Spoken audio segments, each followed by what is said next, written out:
Hello, and welcome to Follow Your Curiosity, where we explore the ups and downs of the creative process and how to keep it moving.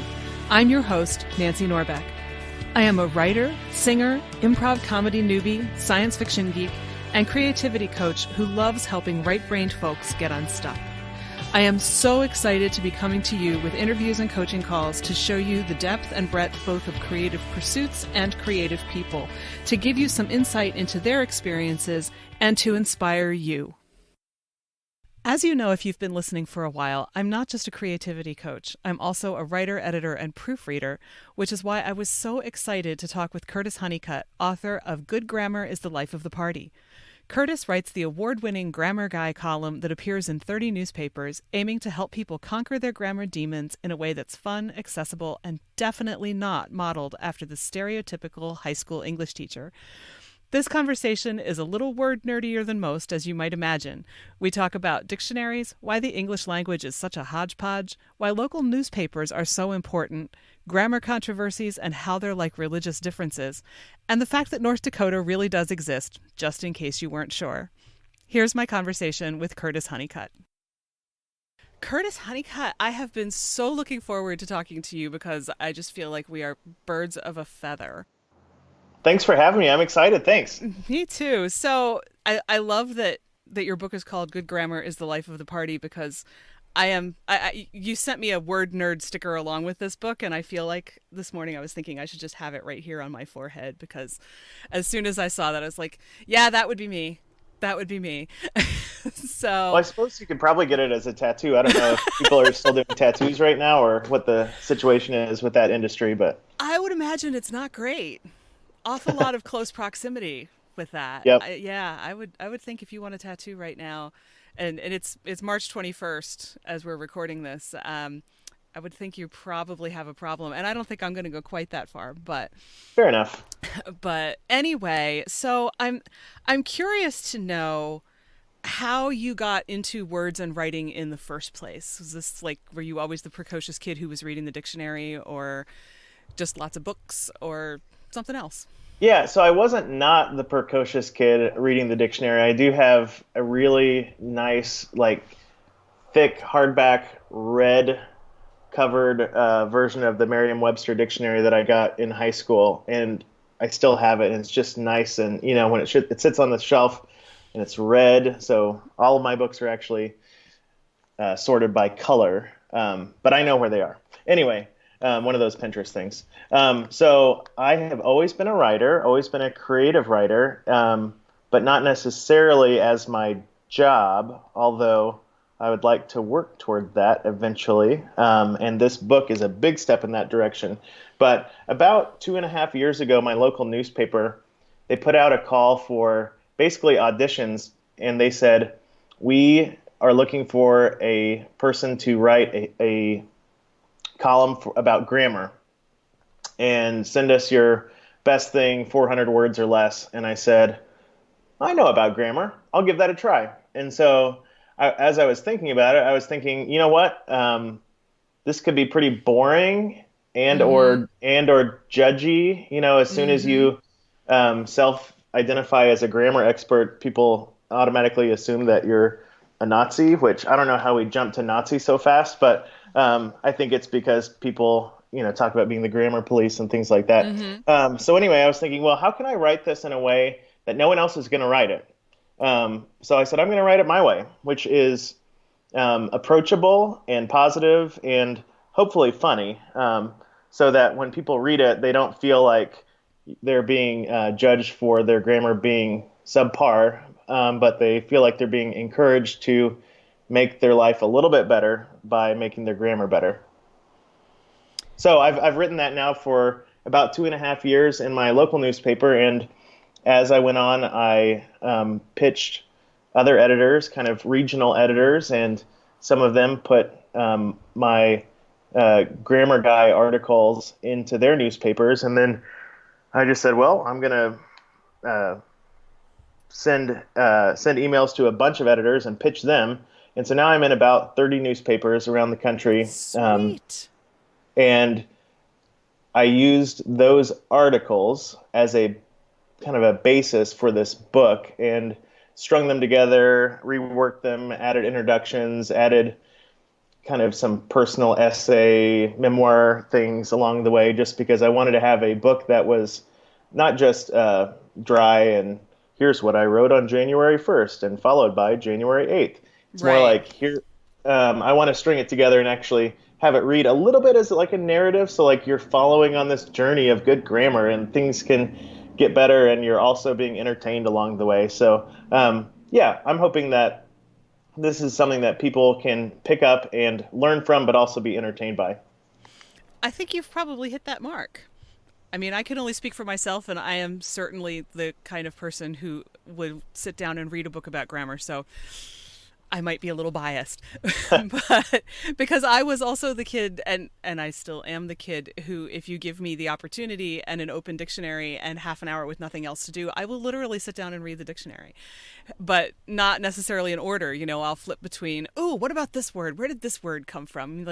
The Oxford English Dictionary, when I heard that it existed and was 24 volumes of like the entire history of every word, Mm, I just was, after I picked myself up off the floor, I was like, I have to see this thing. Ran off to hmm the university library and started flipping through it. I find stuff like that fascinating, and that's where I went back when I think it was the first season of Downton Abbey aired, and there was this whole kerfuffle because Violet, who of course got all the good lines in Downton Abbey, very forcefully told someone to put that in your pipe and smoke it. And I saw all of this commentary online about how that's anachronistic. She never would have said that. And the next day at work, I was like, OED, come here.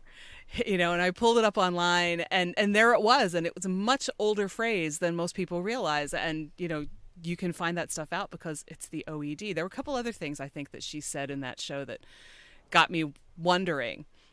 But, Yeah, it turns out you know, put that in your pipe and smoke it did not originate with Snoop Dogg, but although he has coined phrases of his own. So the English language is fascinating because we get the English language, like the words that comprise the English language, from hundreds of world languages, and there are huge differences between British English and American English. And I wrote about that a little bit, talking of Downton Abbey, not Downtown Abbey. Um, Noah Webster, the great American dictionary writer guy, had some crazy ideas of how to make spelling a lot more simple. And a lot of them didn't work. Like he wanted to spell soup, SOOP, and tongue, TUNG. Now, that's how it sounds, but that didn't actually catch on. But a lot of his words that did catch on, like color, COLOR, or canceled with one L instead of two L's, which is a word that we're seeing a lot these days, those did catch on. And so he came up with one of the first American comprehensive dictionaries, which he called Webster's Dictionary. And then after he passed, the Merriam brothers bought the rights to his dictionary, and now we have the Merriam-Webster Dictionary. So, not that you asked, but there's some little dictionary history for you. yeah, I've every once in a while I'm reminded of Noah Webster, and I look at some of his stuff, and I think tongue is a particularly ugly spelling the way he would have done it. I'm glad we kept the one we have. Not that anyone asked me, but you're reminding me of my very favorite definition of the English language, which comes from the Urban Dictionary and is English, a language that lurks in dark alleys, beats up other languages, and rifles through their pockets for spare vocabulary. Nice. I like Yeah. that. I saw that maybe 15 years ago and thought that is the most accurate definition of English I've ever seen in my life. So you're writing for 30 papers. It's Uh-huh. amazing to me because, newspapers are kind of dying. Has it been hard to For find sure. newspapers that are actually interested, first of all, in a grammar column? But have you seen from the inside how that whole newspaper dying phenomenon is working? Are they Yeah, more interested maybe because it's not the typical news? yeah. So the industry is certainly rough, and especially right now, kind of after our first full week of social distancing because of coronavirus. For instance, actually in the last 2 days, two of my 30 newspapers have had to suspend my column, not because I said anything inappropriate, but because they're anticipating their ad revenue going down, and they're going to have to print fewer pages in their newspaper. So two of my paying newspaper clients have had to bail, which stinks. But we'll figure it out. But in general, the newspaper industry. So I actually serve on the board of the National Society of Newspaper Columnists, and there used to be far more. There used to be far more staff columnists for a paper, and now that's like a unicorn job to get to be a like salaried columnist. So most columnists are freelancers, and it's a struggle just to be a freelance columnist. And I don't know anyone who does that full time except for like a Dave Barry type person, and I don't know. But in general, the newspaper industry has definitely had a hard go of it over the last few years, and only a few newspapers, which are big ones like New York Times, have figured out a model that works. But for our local newspapers, I feel like reporting on city council meetings and where there are potholes that need to be fixed and high school football games, that kind of stuff is stuff that we need, and it's important information. And without local newspapers, we won't get it. So I'm hoping that we can figure out some kind of model that works, that people will still pay for and engage in. But so far, I haven't figured it out. So let me know if you think of an idea that works. If the solution comes to me in a dream, I'll let you know. But yeah, one of the things that really surprised me a couple of years ago was hearing that local papers are the ones who go after the town council for not doing what they're supposed to be doing, or for the things that they should be doing. I mean, either way, it goes both ways. But and the local mayor, the public works department, all of that kind of stuff that a lot of people tend to think is boring and overlook, and maybe it is, but if people are not doing what they're supposed to do on a local level, somebody needs to hold them accountable. And when those local papers aren't there, it's much less likely that that's actually going to happen.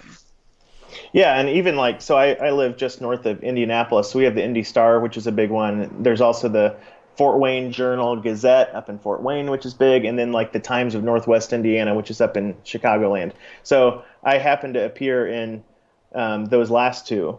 But if we just had those three regional Indiana papers, then no one would know what's going on in Frankfort, Indiana, or Noblesville, Indiana, or Valparaiso. Like these places where we do need to know what the mayor's talking about, what the city council is talking about, and who is, school board stuff. It's important stuff that I know that we can figure out digitally, but how do we best engage with people, and do people care? I don't know. That's really a core question right there, and I don't know the answer either. But I would hope that we care. Yeah, so I'm hopeful. I've got a friend who his job is to write for theathletic.com, and he gets to cover the Kansas City Chiefs, which is like a dream job for him because he's been doing it the last 2 years. And this past year, he got to go to the Super Bowl with the team, and they won the game. And so he got to cover a Super Bowl winning season for the Chiefs. And so the Athletic, their model is basically saying, okay, here are big metro areas, and here we're going to cover all the sports teams, and you're going to pay to read good sports writing from your local teams. Now, people do it. It's like $6 a month, and they've figured that out. But that's just sports. Now, I don't know if you're going to be able to find someone who's like, oh man, I'm really itching to pay $10 a month to know what's going on with my municipal government.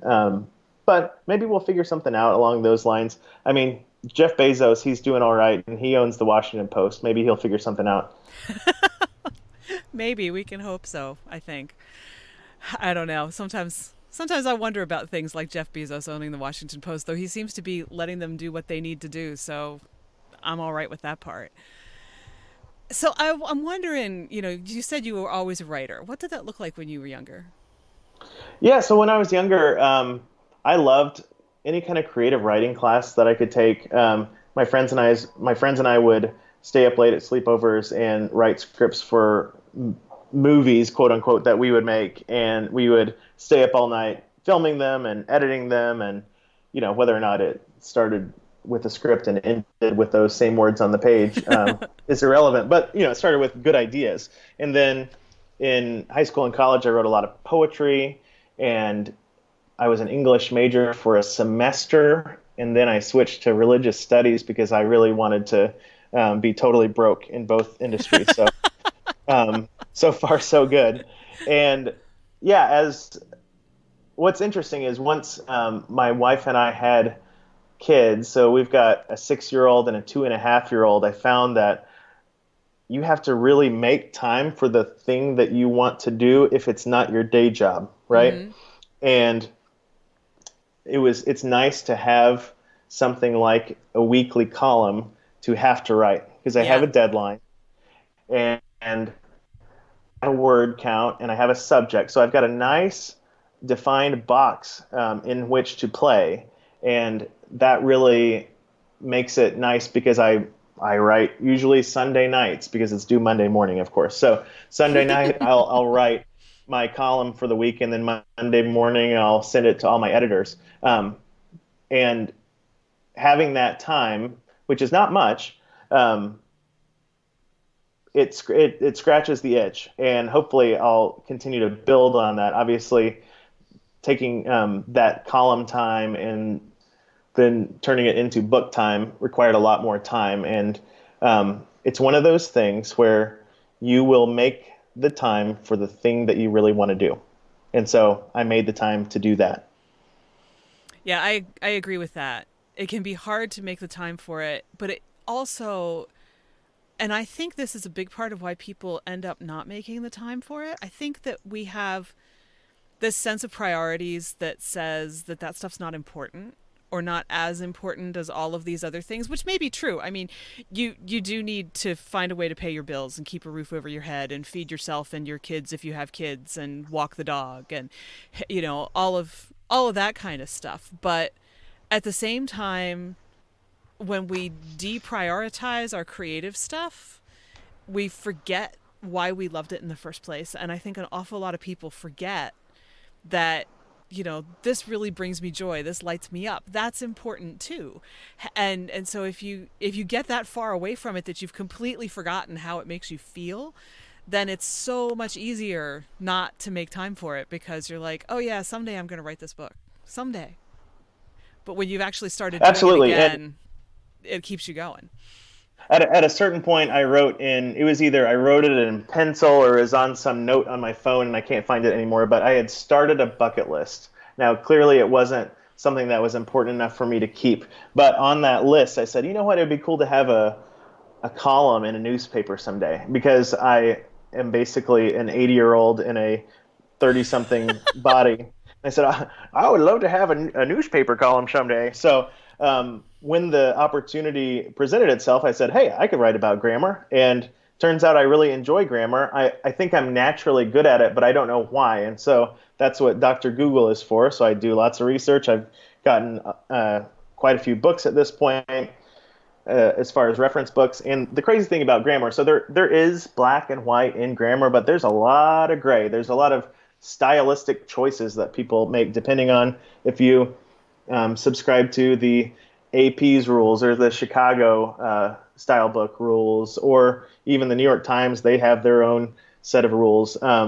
But it's great to get all those books or all those resources out and go, okay, what do you say about, where do you put punctuation when there's quotation marks? And then everyone kind of says something slightly different, and then you figure out, here's what I think about that. Here we go. Let's write about it and maybe think of an engaging way to introduce that topic to people. Usually, I don't know if you've caught in my book, I talk about my friend Byron a lot. Mm-hmm. I have changed the name in order to protect the identity of my friend Byron. To But protect the Byron, guilty. yeah, Byron isn't bad at grammar, but what he's bad about is buying into crazy conspiracy theories. And I've obviously exaggerated it for the book, but um, he's I'm going to have him write a blurb for the front of the book. Not like the cover. I'm not going to give him cover status, but he will get a blurb because he may or may not believe that the moon landing happened. And when I have a friend who who legitimately doesn't think that the moon landing happened, I got to put that in my book about grammar. And so Mm-hmm. I made it work. Wow. Yeah. That must be an interesting relationship because For it sure. sounds like that's not the only thing he doesn't believe in. No, he may or may not think that Paul McCartney is dead and that there's a body double who has been impersonating him since the late 60s. Wow. I'm not saying he does or doesn't. He may or may not. So Elvis might still be alive too? Who knows? He might be pulling the strings behind the Illuminati or something. I have no idea. Maybe. Wow. Well, and it's very interesting because I think a lot of people don't realize that there is a difference between grammar and style. And since you mentioned AP and Chicago, which are two things that I work with too, yeah, everybody has their own guidelines for how certain things should be handled. Like, for instance, in my office, we've just gone in the last year, maybe two, from Chicago to AP. So I don't work for a newspaper and I don't work for a book publisher. And so we're sort of in this weird gray area where not everything applies. So we had been using Chicago, which makes a little bit more sense for us. We're a university communications office, so we deal with all sorts of different stuff, things that may end up in newspapers, but also things that might not. And we switched because the main university communications office does everything in AP because they release things to the press and all of that kind of stuff. And it was just easier not to have to go through and convert everything and stuff like that. But what I've been discovering in that time is not just that AP doesn't really deal with things that we deal with, like event invitations. So there's nothing in the AP style book to help you out with an event invitation, or Sure. certain things like that they're not going to deal with. But they also and so for that stuff we'll revert back to Chicago, which is intended more for like book publishing, things like that. But they do things that, to me, in my brain, they put spaces around M dashes, and I'm going to bet that a lot of people who listen to this don't even know what an M dash is. So an M dash is It's that the long the dash. long Yeah. dash, the one that you probably type with two hyphens on your keyboard. They put As spaces opposed to around an it. N dash. So an M dash is roughly the same width as a lowercase m, and Mm-hmm. the N dash is roughly the same width as a lowercase n.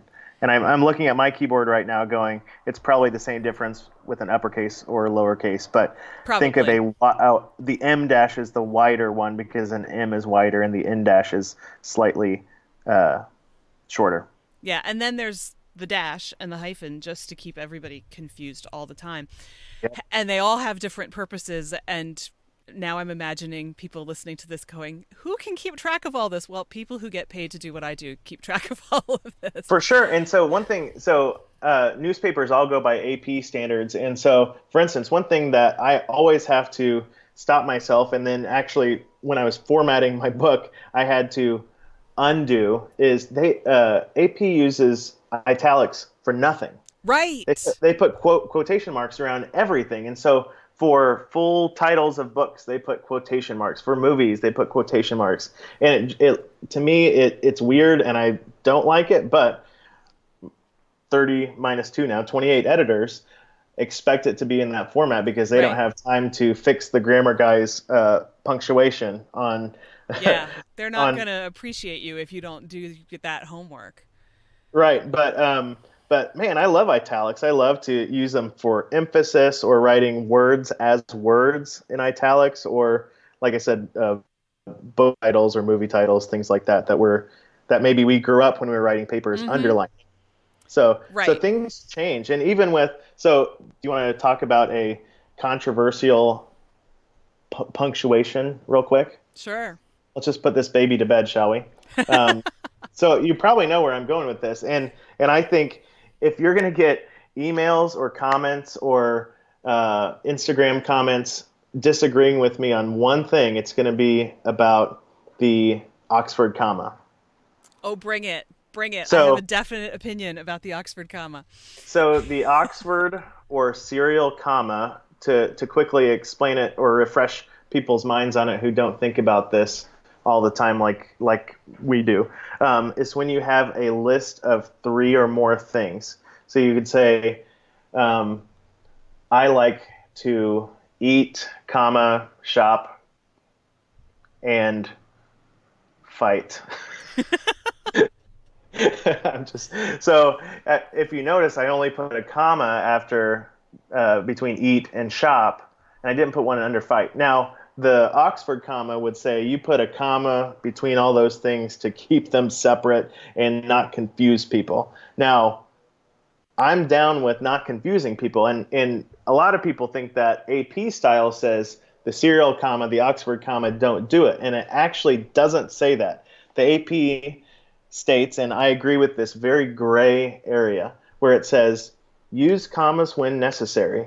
And if you need to use an Oxford comma in order to make things less confusing, then put it in. But in general, they say use commas sparingly, only when needed. They don't want your prose to be interrupted by too much punctuation. And so I agree with that, which is not to not use Oxford commas ever, but only use them when necessary. And definitely if you say, let's eat grandma or whatever, you've seen the memes online. Anyway, so I am towing the line between not doing it and doing it. Do it when necessary. I would love to hear, Nancy, your thoughts on this, because you probably disagree with me, and I'm totally fine with that.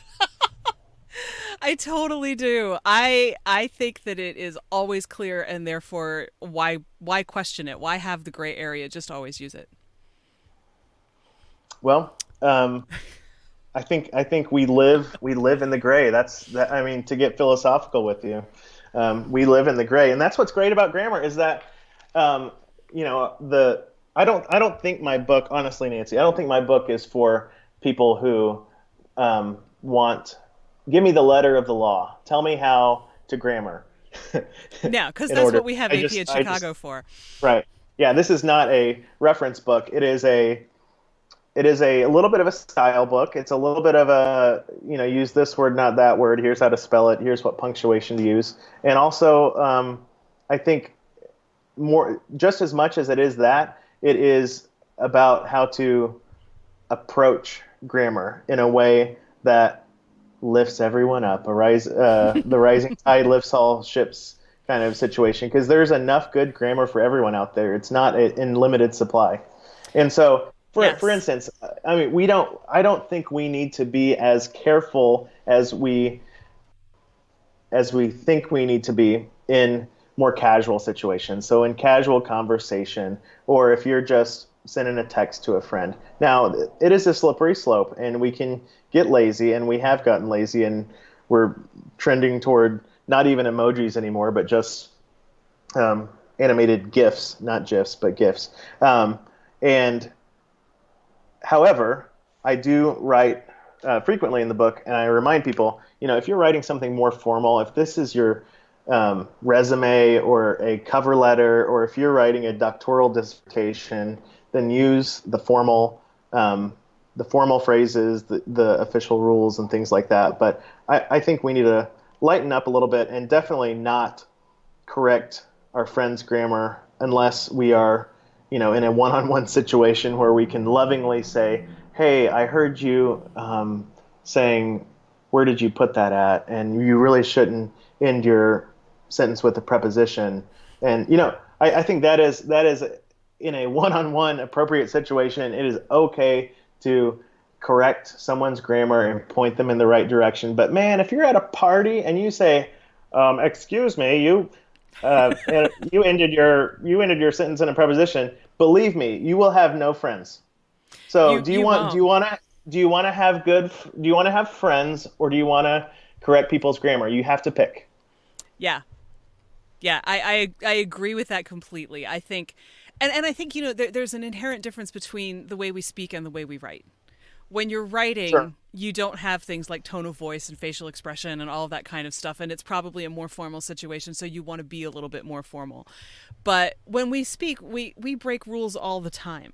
If we saw a transcript of how we speak, and I've been in the process of having some of these conversations that I've had transcribed, and you can see like what I just did right there. I stopped one thought, I started another. If you did that in writing, your reader would give up on you. But we do it all the time in speech because we know that the other person is following us, and that they're, unless we've really seriously screwed up, they're going to get there with us in the end, even if we change gears in the middle of a sentence, even if we trip over a word and we haven't finished this thought and then we realize we need to say something different about it.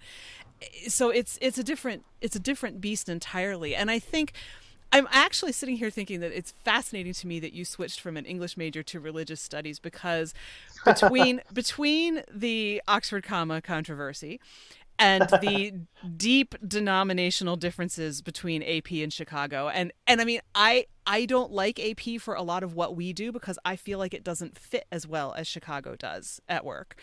And so some of the things that it wants us to do just kind of make me nuts. And some of them don't make sense to me, like spaces around an M dash. But The Onion has a little, one of their little satire pieces about the ongoing war between AP and Chicago. And it exists for a reason, even though only people who work with AP in Chicago will really grasp that piece. But I feel like we get into these places where it is like an almost religious thing. And, I realized several years ago, and I heard someone say, everyone is a fundamentalist about something. For sure. And at first I thought, no, I'm not a fundamentalist about anything. And I think it took me maybe 10 seconds before I thought, oh, yes, I am. I am definitely a fundamentalist about grammar. Okay, point taken. I get it. I'll shut up now. Well, and so do you remember before Stephen Colbert had the Late Show, he had the Colbert Report on Comedy Central, and his character that he had was this. He was basically an evangelist for conservative American politics. Ronald Reagan is our, messianic figure, that kind of thing. Mm-hmm. And obviously he was funny about it, and there was satire there because he didn't necessarily ascribe to that view in real life.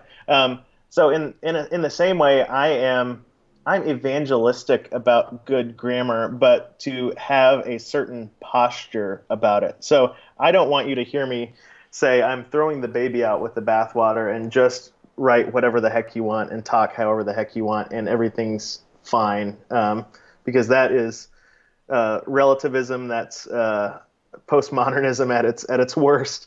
To get the religion into it and the philosophy a little bit. Mm-hmm. But I really do think that by having good grammar, and at the beginning of each of these sections of my book, I cite studies that say, if there's a study, for instance, of LinkedIn users in a certain job sector, where the people who had fewer grammar errors in their LinkedIn profile, they got paid more, and they got more promotions in their jobs in a 5-year span. So good grammar can help you get a better job and get paid more. Good grammar can also help you get dates. So there was another study that I cite at the beginning of a section on how good grammar can make you irresistible to attractive people or something like that. I forget how I phrased it.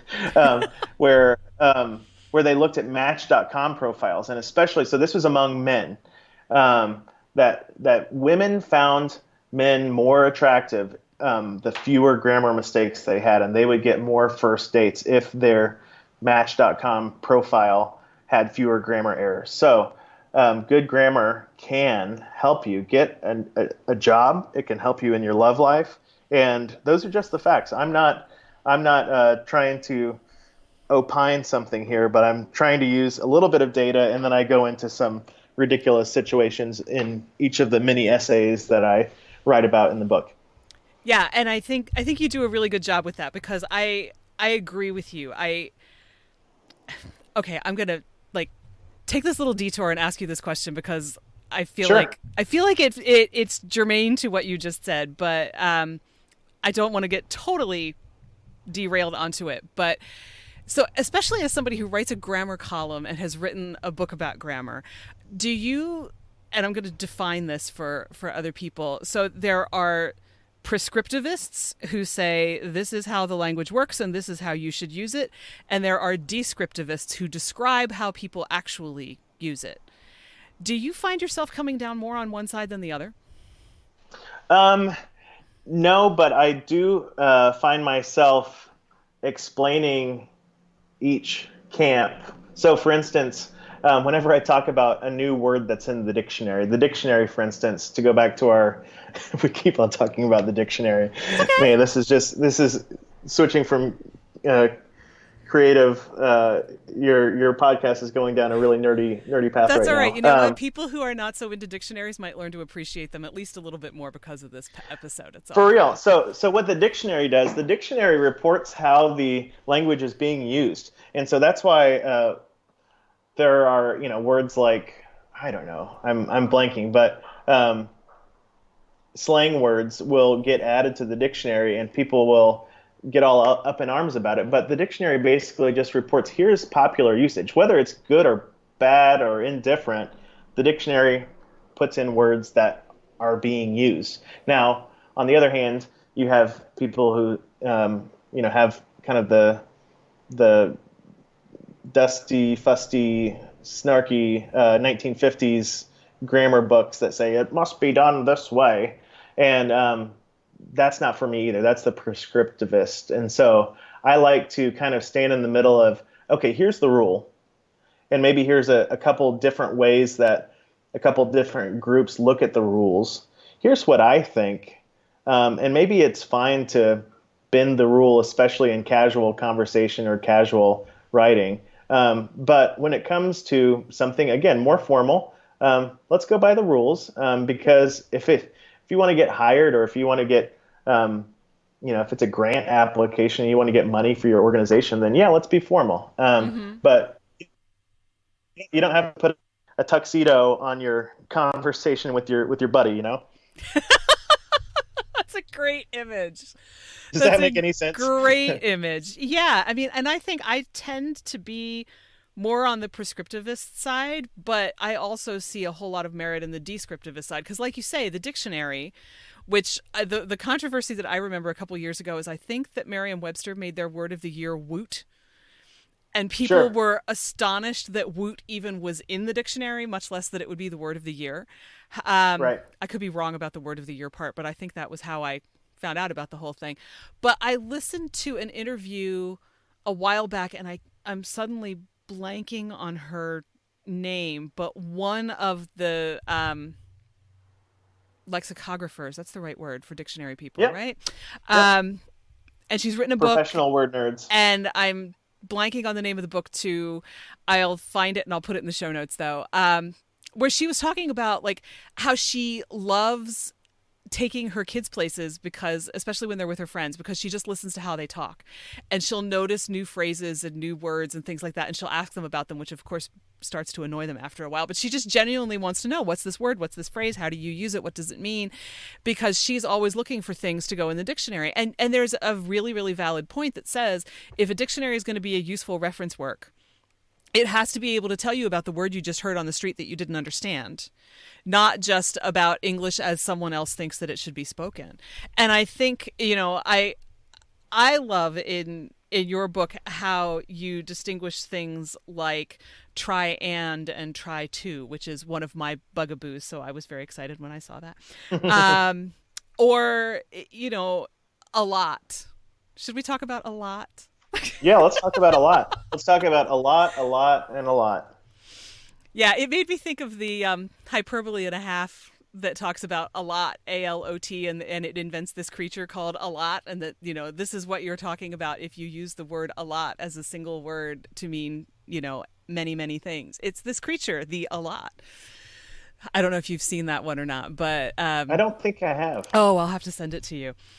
But yeah, a lot of people, haha, there it is, get really really mixed up on that one, and I think, and we can go more into a lot, but I think some of it is that we read more ordinary speech now because of the internet, and that's why things get reinforced as, like all right as one word is another one that bugs me, that really should be two words, but we've seen it so many times now as one word that to be more descriptivist about it, I haven't looked it up in the dictionary lately, but it's probably in there with the single word spelling, because so many people use it that way. So why not describe it? But it kind of fits into that category. I think when we see it that way more often, when a certain usage gets more into the common usage, to repeat myself there in two different contexts of usage, I think it becomes like reinforced that that's how it's spelled and that's how it starts to propagate. Yeah, so not to be confused with allot, ALLOT, which means to give out or Correct. in a proportional way. So ALOT with no space, allot, is not a word. So, but A space LOT means, a large amount. However, I think it gets overused, and there are much better words to use rather than saying a lot. It's kind of a bland word. And actually, I think I used the word, it's a bland nothing burger, which also check your dictionary on that because it's in there. I bet it is. It's in some dictionaries. Actually, I think it gave me the red underlined squiggly thing when I wrote it, but then I found it in at least a dictionary. And it was on the internet, so it's got to be real, right? Yeah, exactly. Exactly. But yeah, I think actually a lot was in the section where you talked about Shakespeare making up words. Mm-hmm. Which he certainly did, and there's a big poster of all of the things that he made up that or just actually I think it was mostly things that he made up. But things that we say all the time that we don't realize came from Shakespeare. Yeah, and so just as a lot of there it is again, several quotes from people like Mark Twain out there get misattributed to Mark Twain. Now, he said quite a few interesting, noteworthy, memorable, T-shirt worthy things. There are quite a few lists of words out there on the internet of words Shakespeare coined or invented that he didn't actually invent. However, he did come up with quite a few new words, or he got credit for, putting them in print for the first time. Yep. Trying to find some. I know salad days is on the list. Wormhole, skim milk, swagger, things like that. Swagger. When you think of swagger, you don't think of Shakespeare, but Shakespeare coined the term swagger. And now, how much do we hear swagger or even swag? Not to be confused with stuff we all get at conferences, which seem like a thing of the past at this point. Yeah, they really do. They really do. Remember when we gather in groups of 11 or more? I know. We did this thing by greeting each other where we touched our hands together and moved them up and down. Yeah. It just seems like a foreign concept at this point. It really does. It really, really does. Man. So you've also got things in here, like I had to laugh when I got to interlude, North Dakota is real. Yeah. Okay, so let me ask you this, Nancy. Mm-hmm. Have you ever been to North Dakota? I have not ever been to North Dakota. Now, do you know anyone who is either from there or who lives there? You might. No, I know somebody from Nebraska, but not from North Dakota. No. So here's the deal.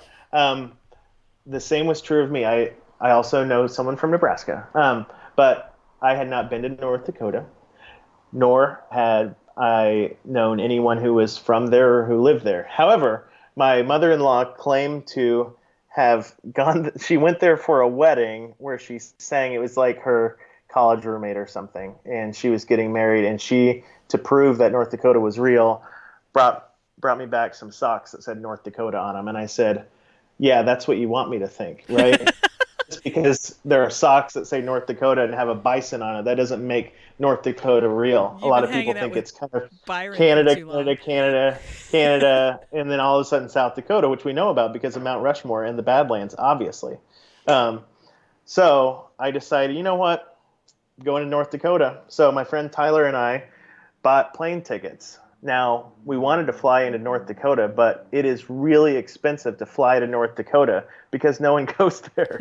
So we flew to Minneapolis, and then we rented a car and drove 3.5 hours to Fargo, which is just in the south and east corner. It's barely in there on the Minnesota North Dakota border. But we went to Fargo. I opened up my phone and Siri told me that I was in fact in North Dakota. And at that point, when I saw it on the map and I experienced it, we talked to people at the tourism department and bought t-shirts and went around, and we even went to a Pee Wee ice hockey game.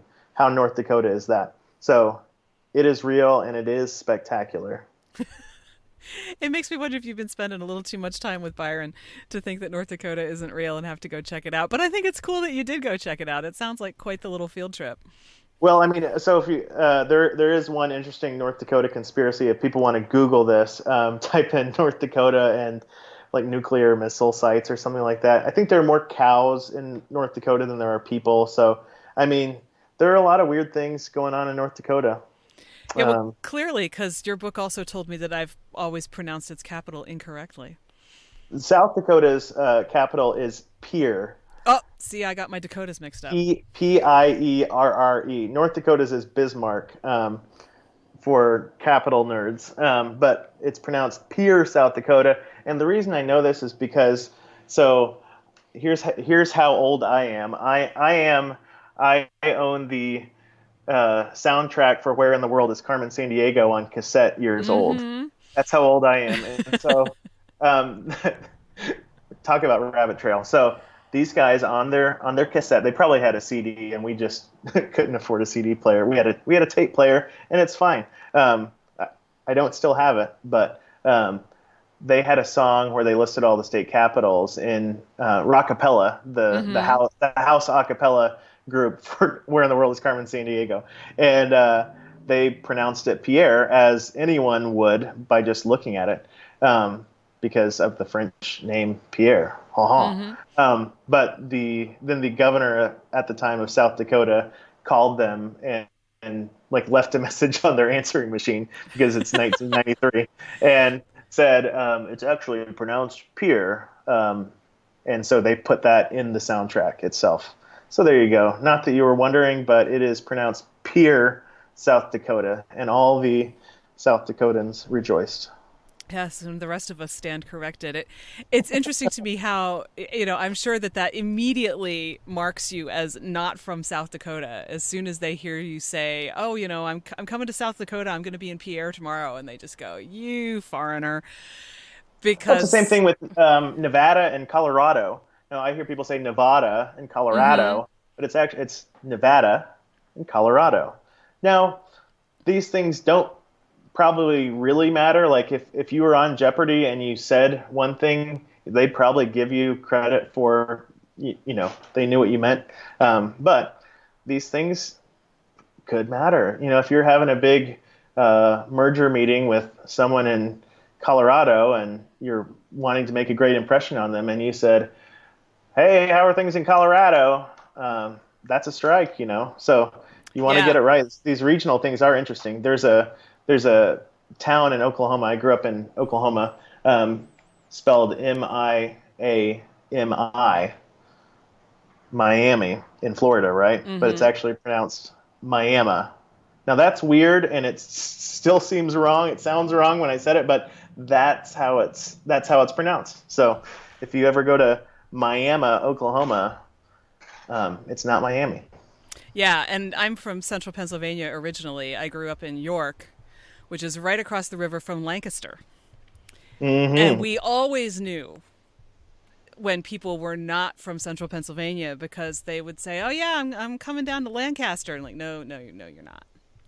Right. No, you're a foreigner. You're coming to Lancaster. In fact, a couple of years ago, a guy that I worked with moved from central New Jersey to Lancaster.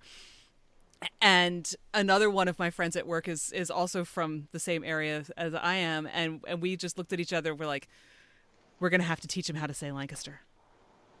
Because Yeah, if for we don't sure. teach him how to say Lancaster, everybody's just going to immediately label him, and they will.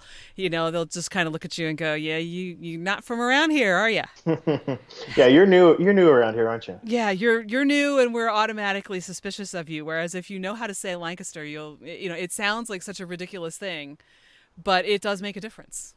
So I think what we're tapping into is both of us have this not really underlying also like this secondary nerddom of geography and U.S. cities, but Yeah, and guilty as charged. weird little regionalisms. They're really interesting. They really are things you wouldn't expect, but they're big hallmarks to people Yeah. So depending on your what? location.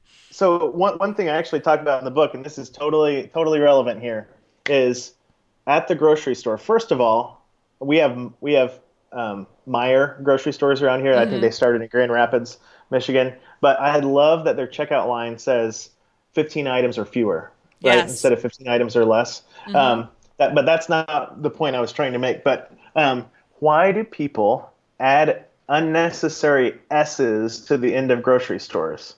So I'm going to go to Kroger's or Walmart's or Myers, or I've even heard recently Aldi's. Now there's not an S on the end there. Some of these places did start out as Myers General Store or something like that. So it Mm-hmm.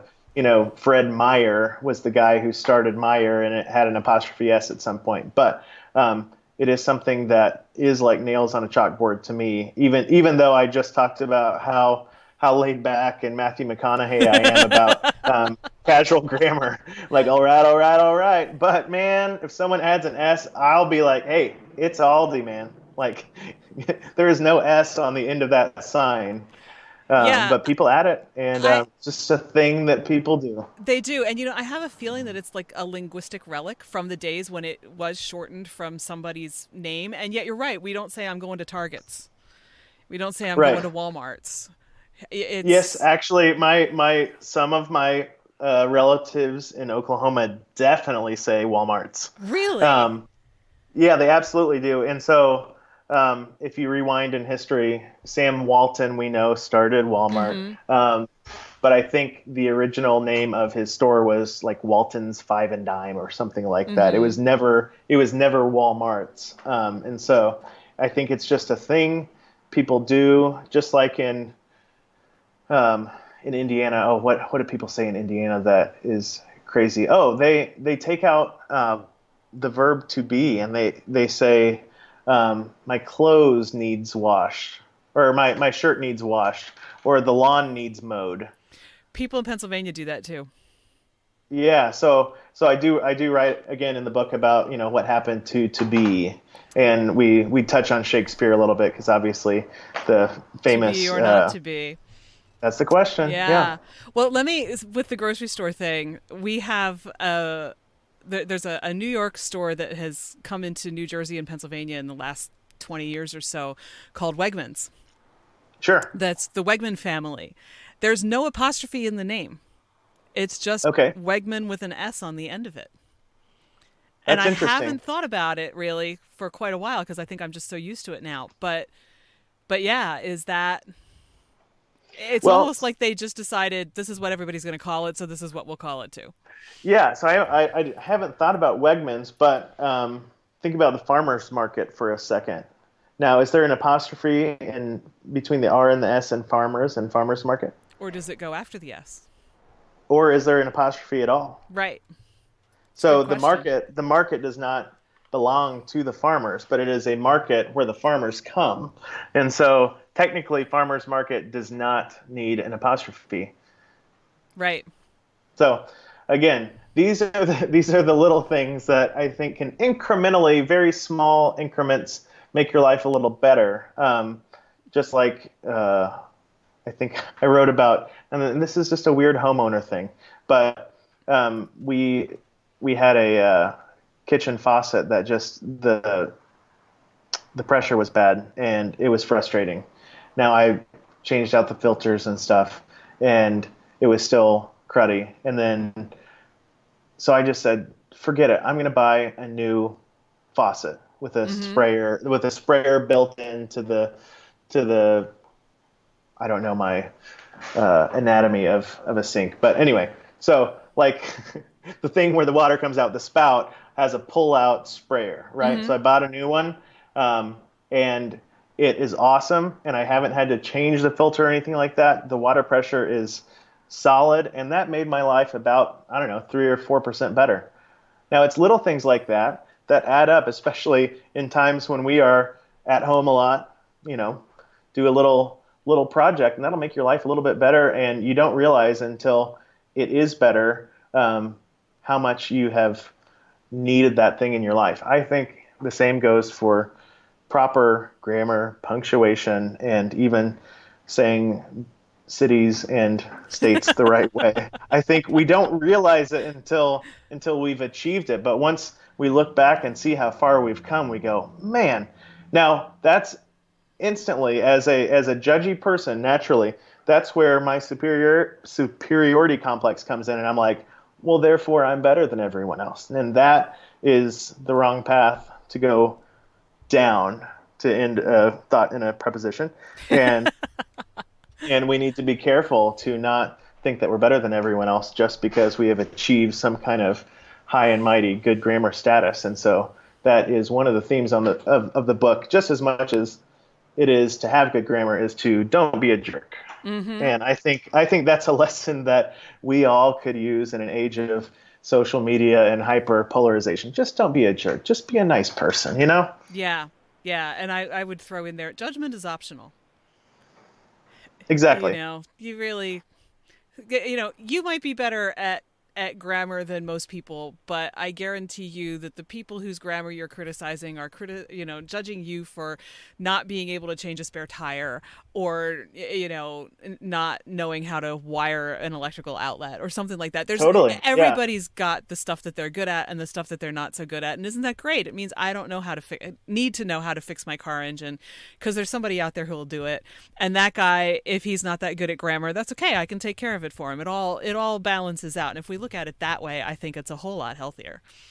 Absolutely. And what we're finding out right now is how much we need certain people. Yes. It does take all types. We need people who work at grocery stores. We need people who work at restaurants, and even if it's in a drive-through capacity or takeout capacity, like those people are really important right now. And, obviously doctors and nurses and pharmacists, like we need them, but we're finding out these really specific job roles that have been overlooked, and it's like, man, you guys are integral. So yeah, we all need to take care of each other and treat each other, just as well as if, the Queen's coming to dinner or whoever. Yeah, we could definitely use a lot more of that. A whole lot more of that. Remembering yes. But yeah, remembering and compassion and appreciation for each other, I think is really key. We're learning right now. For sure. So, all right. Well, we're just about out of time, but I want to say that this really is a fun book. If you're looking for something to give you a little perspective on the English language that you might have either not gotten in high school because your English teacher was monstrous in the grammar units, or have forgotten since then, or just a fun read, Good Grammar is the Life of the Party is a very good choice for that. And I'm just wondering, like, if there was one thing that you would, one grammar suggestion that you would make to people, the biggest thing on your list, the one change that they should make or be more consistent about. You have something? Oh man. Yep, I am right there on it. So for me, apostrophes. Yes. Apostrophes. They are like sentence confetti, right? Now they're an apostrophe in the right place. It just adds fun flair to your sentence. Now a misplaced apostrophe is like laughing at a funeral. Like it's inappropriate and you can't undo it. Or maybe maybe it's like confetti at a funeral. I don't know. It's like, unless it's you're in the wrong place. It's in the wrong place. So here's the big thing. When you are writing your holiday or Christmas card, say, Happy Holidays from the Honeycutts. There's no apostrophe necessary.